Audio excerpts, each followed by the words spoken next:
Hi everyone, welcome back to my channel.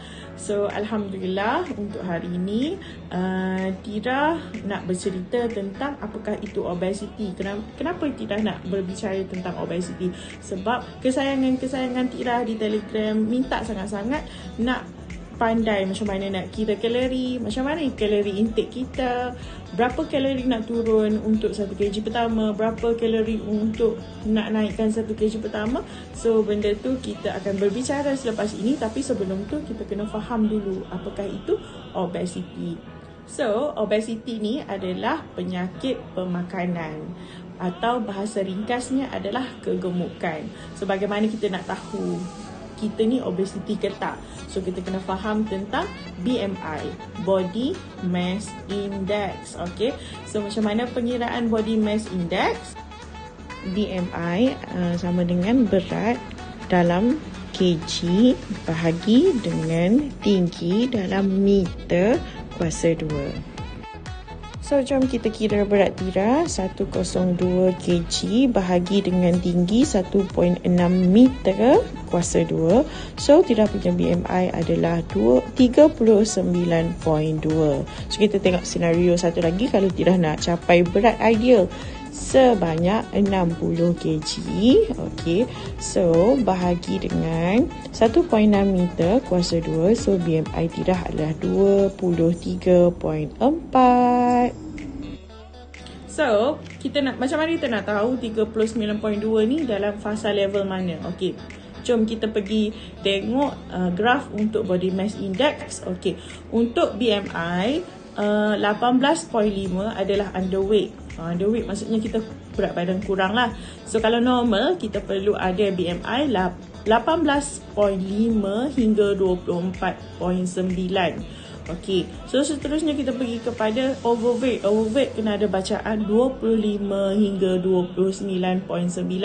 So kalau obesity adalah 30 hingga 34.9. So kalau extremely obesity adalah 35 ke atas. Tadi bacaan Tira adalah 39.2, masih lagi extremely obesity.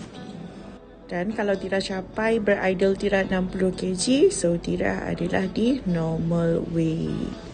So, apakah keburukan kalau kita ni terus menerus obesity dan tak nak untuk berniat pun untuk turun badan, tak nak berubah pun kepada body badan yang sihat, kepada BMI yang normal, kita akan terakibat dengan beberapa kesan. Okey, yang pertama sekali, untuk bila makan masa nanti badan kita dah tak boleh tampung dengan berat yang ada. Maksudnya kita punya BMI tak normal, so kita akan susah bernafas. So orang berat badan berlebihan ni biasanya dia akan berdengkur yang kuat. So berdengkur ni adalah satu akibat yang sangat-sangat teruk sebenarnya kalau biarkan berterusan.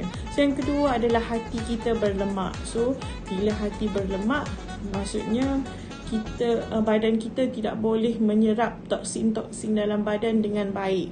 Selepas tu kencing tak lawas. Okey, ini benda yang berlaku pada diri Tira sendiri, kencing tak lawas. Kalau pregnant je kencing tak lawas, dan sekarang Tira dah bersalin 3 orang anak dan dah ada kesan kencing tak lawas tu.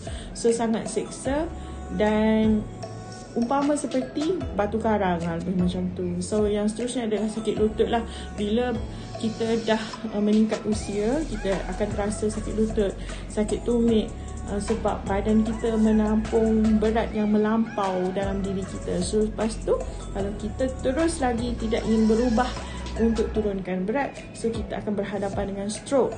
Okay, so selepas tu adalah paling bahaya, iaitu serangan jantung.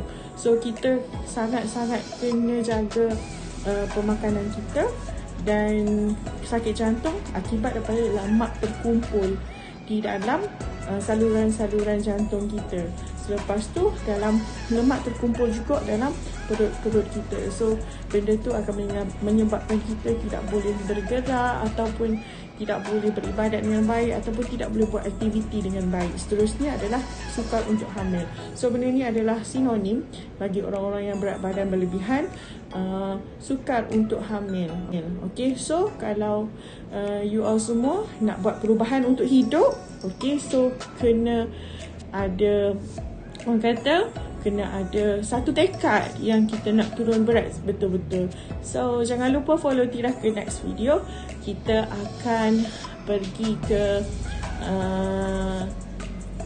cara pengiraan kalori. Okay.